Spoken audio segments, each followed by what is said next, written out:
Halo, apa kabar Anda semua? Ini ketemu di akhir pekan hari Ahad ini. Wah, senang sekali, seger udaranya. Dan tapi seperti biasa kita akan ngajak ngobrolin Anda tentang situasi politik. Tapi saya pengennya kita lebih dapat semacam itu ya, Bung Rocky, semacam sedikit pembelajaran dari Anda lah sebagai Al Ustadz gitu, sebagai profesor nyebutnya. Ini kan belakangan ini istilah lemdak itu muncul lagi ya, atau bebek lumpuh lah dalam bahasa Indonesianya. Dan ini kemarin ribut-ribut ketika Pak Jokowi mengumpulkan massa di GBK ya, pendukungnya di GBK, dan waktu itu politisi Demokrat Andi Arief yang menyebut itu sebagai lemdak, dan pendukung Pak Jokowi udah ngamuk tuh disebut lemdak bebek lumpuh. Saya jadi penasaran, kan ini saya buka-buka di pengertian apa sih sebenarnya bebek lumpuh itu. Karena ternyata disebut outgoing politician lah gitu ya, yang politisi yang sudah mau meninggalkan posisinya, tapi waktu itu terminologinya nggak seperti. Nah, apakah Pak Jokowi masuk dalam kriteria itu, terutama setelah Ibu Megawati kemarin menegaskan bahwa kalau sudah 2 kali ya maaf 2 kali gitu, tidak ada, kalau udah konstitusi nyatakan pemilu 2004 ya harus 2004. Mari kita bahas soal ini, Bung Rocky, dari akademis ya, jangan baper ya, ada yang baper dulu nanti. Ya, ini itu istilah yang biasa dipakai pada seseorang yang memang sudah akan diganti. Jadi lemdak itu memang terjemahan Indonesia bebek lumpuh. Artinya dia udah nggak bisa terbang, dia tinggal tunggu bukan digoreng ya. Jadi bebek goreng. Di roasting. Tapi itu istilah yang biasa dipakai di negeri barat, bahwa seseorang itu hendak meletakkan jabatan karena itu nggak boleh lagi melakukan aktivitas lain macam-macam lain-lain, karena tinggal tunggu pelantikan presiden baru misalnya itu. Itu namanya lemdak tuh. Istilah ilmu politik, istilah diplomasi juga. Tapi kalau kasus Pak Jokowi kemarin di depan Ibu Mega itu, dia bukan lemdak, dia ada istilah lain tuh, sitting duck gitu. Sitting duck artinya sitting duck, bebek yang ada dalam sasaran tembak itu.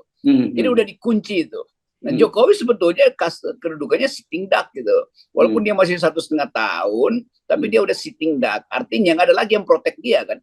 Kan satu-satu protektor Jokowi adalah PDIP, dan sekarang PDIP justru kayak ini Jokowi udah ada di depan gue nih, silakan siapa yang mau tembak duluan tuh. Itu namanya sitting duck. Jangan lagi diterjemahkan nembak beneran ya. Artinya dia tidak lagi terlindungi. Nah, kira-kira begitu. Biasanya bebek itu atau apa yang kalau orang berburu itu, belibis misalnya, itu terhalang oleh pohon-pohon. Jadi bebeknya langsung kelihatan tuh. Jadi Jokowi dalam kedudukan sitting duck sebetulnya. Bebek yang udah bertengker dan nggak bisa kemana-mana lagi tuh, tinggal ada jadi sasaran tembak.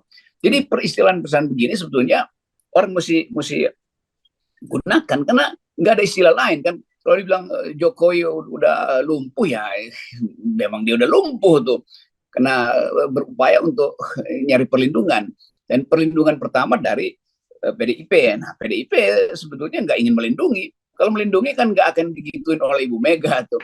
Jadi kalau misalnya protektor dari Jokowi adalah Ibu Mega, nggak mungkin Ibu Mega bully, walaupun secara halus, tapi orang rasa itu bulinya terlalu kasar kan.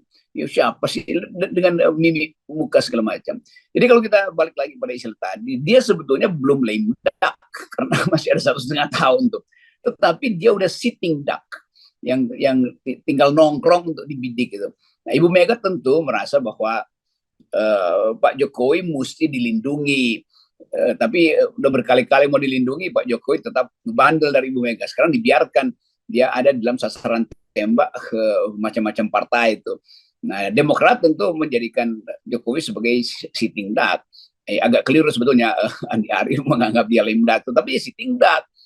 Demikian juga PKS, demikian juga Anas, dia bahkan menjadikan Jokowi sebagai sitting duck, diucapkan atau tidak, karena udah ada penantang tuh. Dan itu yang membuat Pak Jokowi mungkin gelisah. Nah, kegelisahan itu yang dibaca oleh publik bahwa PDIP tidak lagi memprotek Jokowi. Walaupun belakangan 2 hari lalu Ibu DPP atau Mbak Puan menganggap, oh enggak, Ibu Mega sayang betul. Iya, itu rasa sayang yang sifatnya keibuan, beda dengan rasa sayang yang sifatnya memproteksi itu. Kalau keibuannya, iya sayang sekali sih Pak Jokowi, kan kita udah bilang, Ibu udah bilang jangan bandel. Nah sekarang kamu sasaran tembak. Kira-kira begitu konteksnya. Oke, sebelum kita ngomongin mengujinya pada realitas politik ini, kita terusin dulu ya soal definisi ini ya. Dan buat Anda jangan baper gitu ya, karena itu memang istilah yang umum di dalam dunia politik, itu ada di kamus-kamus, di Webster dictionary juga ada dan sebagainya. Anda bisa cari banyak itu pokoknya di kamus-kamus politik. Dan di Indonesia sebenarnya juga pernah mengenal istilah. Dan itu terjadi pada 2 tahun menjelang jabatan periode kedua Pak SBY. Pada waktu itu dikenal istilahnya kapal karam gitu ya. Nah, ini yang menyatakan pada waktu itu adalah Kepala Staf Angkatan Darat Pak Jenderal Budiman, dan kemudian karena Pak SBY merasa tersinggung dan merasa belum kapal karam, dan dicopotlah Pak Pak Budiman itu. Artinya sebenarnya sama dengan Pak Jokowi juga sekarang, meskipun dia katakanlah ini tinggal 2 tahun atau 1,5 tahun lebih masa jabatannya, tetap saja menurut saya itu melekat berbagai kewenangan dia sebagai presiden gitu ya, Bung Rocky. Ya memang orang menganggap Pak Jokowi sebagai kapten kapal, ya kapalnya drowning, ya sedang tenggelam gitu. Dan buat mengangkat kembali kan perlu kekuatan luar biasa untuk mengendalikan navigasinya itu. Dan kelihatannya nggak ada lagi yang navigator di situ kan. Jadi memang orang harus merumuskan bahwa istilah kapal karam justru lebih tepat pada Pak Jokowi daripada Pak SBY itu. Karena Pak SBY tidak lagi akan menakodai karena mau berlabuh. Beda kapal dengan berlabuh kapal, ya waktu itu ya, berlabuh, iya, betul. Ya. Udah mau berlabuh. Jadi SBY merasa saya mau berlabuh justru, bukan karam gitu. Nah, kenapa? Karena periode SBY lebih baik dari periode sebelumnya, dari periode Ibu Mega dalam segala pencapaian tuh. Nah sekarang Pak Jokowi lebih buruk dari SBY, jadi dia yang betul karam sebetulnya. Tapi nanti kita dibully nih kalau dibanding-bandingkan. Tapi memang itu perbandingannya kan. Misalnya statistik tentang berapa banyak ekstraktif industri yang balik ke negara. Ya zaman SBY 28% masih balik ke negara tuh. Zaman Pak Harto 33%. Zaman Pak Jokowi tinggal 8%. Jadi memang karam kan. Jadi ini kapal yang oleng tapi mau diselamatkan. Padahal sebetulnya penyelamat utama ya Ibu Mega. Nah kalau mau minta selamat ya minta maaf pada Ibu Mega bahwa udah berbuat banyak hal yang bertentangan dengan prinsip Wong Cili itu. Jadi sekali lagi Andi Arief sebetulnya hanya mau menerangkan bahwa ya posisi Jokowi sekarang udah lumpuh sebetulnya tuh, karena nggak ada lagi yang melindungi itu. Nah sebaiknya pakai istilah sitting duck.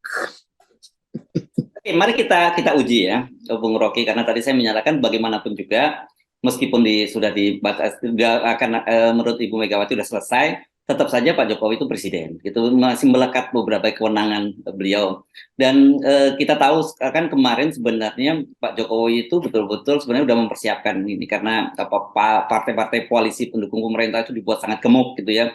Sehingga semua aturan, semua undang-undang yang diinginkan oleh Pak Jokowi itu bisa direalisasi. Tapi dengan pernyataan Ibu Megawati tadi itu kan dampaknya itu kan pasti menimbulkan semacam soliditas di kalangan pendukung pemerintahan Pak Jokowi menjadi goyah juga dong. Ya itu kadang-kadang sinyal kecil kita tahu bagaimana sebetulnya kabinetnya udah nggak bisa kerja. Ini soal PSSI misalnya itu, 2 menteri mau mencalonkan diri, ngapain? Jadi Erick Thohir menjadi ketua PSSI, demikian juga menteri olahraga. Kan dia adalah menteri untuk mengatur kebijakan tuh, bukan untuk aktif dalam organisasi itu. Ya kalau penasihat ya bolehlah karena nggak ada kerjaan tuh.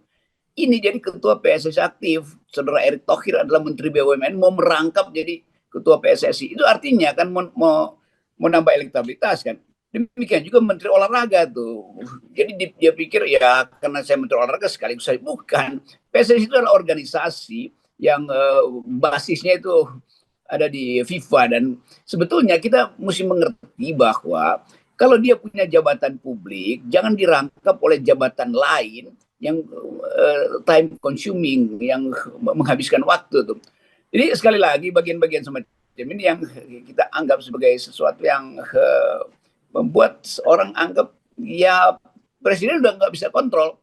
Kan presiden mestinya tegur, atau paling nggak 2 menteri ini merasa oke, nggak layak ya kalau menteri yang eksekutif sehari-hari pekerjaannya banyak tapi mau mencalonkan diri itu sebagai ketua PSSI. Jadi itu pertanda bahwa organisasi kabinet udah tidak bisa lagi dikendalikan oleh presiden.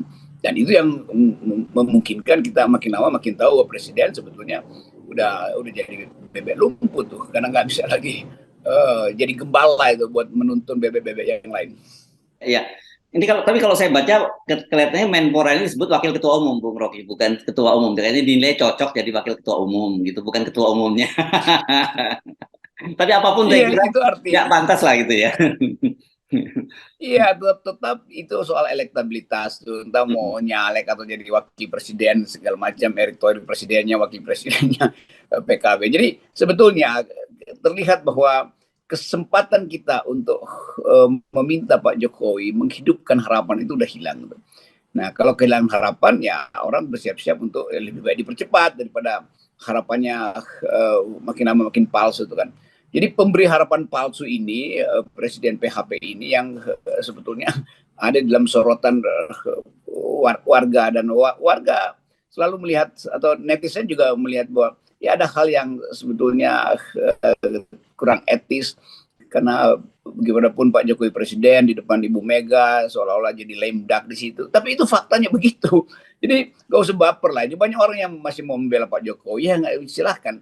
Tapi mata mata politik dan mata keadilan rakyat melihat bahwa memang Presiden Jokowi gagal untuk mewujudkan cita-cita Bung Karno, yaitu berdiri di atas kaki sendiri, bikin ekonomi yang sosialistis, bukan yang kapitalistis. Kan semua itu dicatat di dalam pengetahuan publik.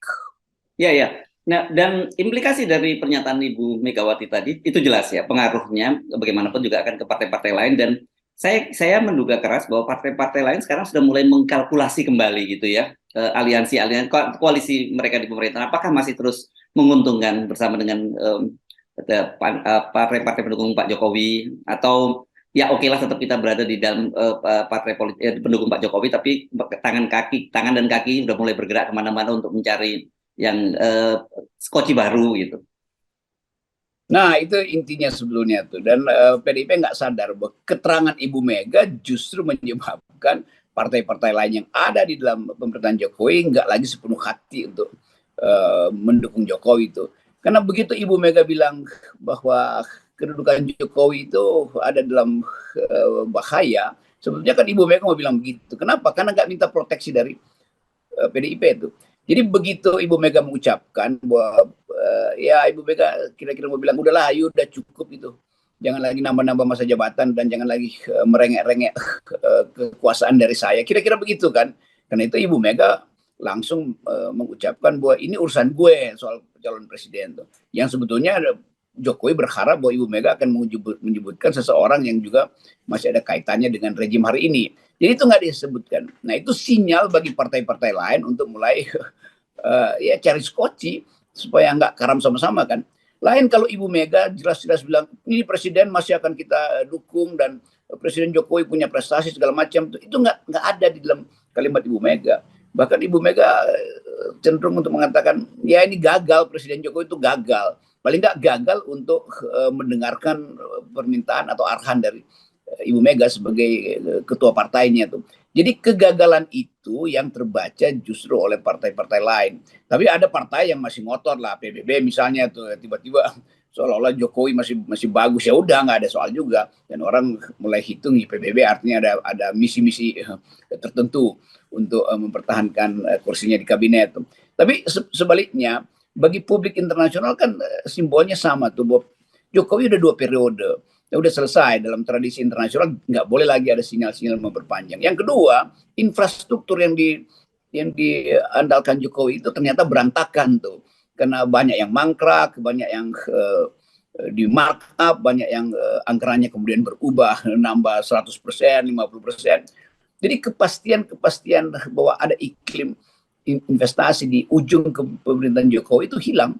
Nah, itu yang menyebabkan kabinet itu ya sebetulnya udah guncang, karena kan kalau kita pikir kabinet mau ngapain lagi, udah nggak ada yang dia mau lakukan kan, kecuali cetak uang maka bisa hidupin ekonomi, tapi dengan akibat inflasi seperti Bung Karno nyetak duit lalu tiba-tiba inflasi 600%, kecuali masih mengandalkan ekspor, dan itu sebetulnya tidak memperlihat ekspor yang dibangga-banggakan Jokowi kan, itu hal-hal yang nggak ada kaitannya dengan nilai tambah, hilirisasi kan, tetap itu bukan akibat dari ekspor yang sifat industrial. Ini kan ekspor barang mentah, bahan mentah yang cuma digali-gali, keahlian paling itu tukang gali pun bisa melakukan itu kan. Kan cuma soal siapa yang mau membeli kan.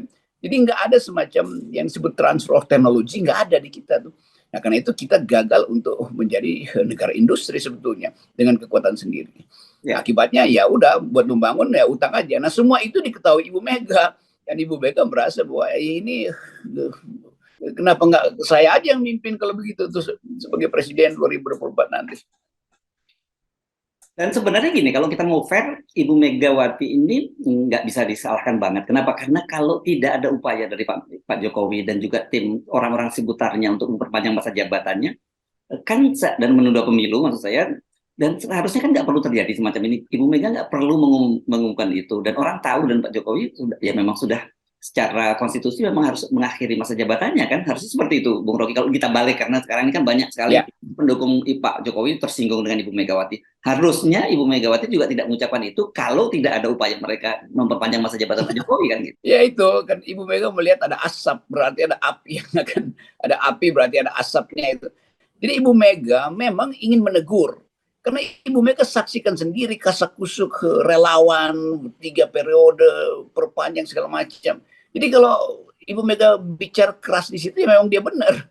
Karena dia tahu bahwa ini nggak ada di dalam agenda PDIP untuk memperpanjang Jokowi itu. Jokowi mau lari sendiri. Berarti dia udah punya agenda sendiri, nggak mau lagi diatur oleh PDIP. Dan itu yang bagus dari Ibu Mega. Ibu Mega sama sekali nggak ada salah kalau negur Jokowi di situ, karena memang kelakuan Jokowi dalam soal melanggar konstitusi udah terbaca, walaupun nanti dianggapkan itu permintaan rakyat. Ini kan lembaga survei, jadi seluruh dalil Pak Jokowi itu dibatalkan oleh insting dan intuisi Ibu Mega bahwa ini orang mau memperpanjang masa jabatan tanpa konsultasi dengan partainya. Padahal Ibu Mega udah bilang tuh setiap kader partai harus tunggu keputusan Megawati. Nah, Jokowi adalah kader partai. Kenapa dia lari sendiri mau 3 periode sebelum diputuskan oleh partai? Kan mestinya Pak Jokowi bilang, oh Ibu Mega, saya udah ngomong, Ibu Mega setuju kalau saya maju lagi 3 partai. Ibu Mega setuju kalau ada penundaan segala macam. Itu nggak ada.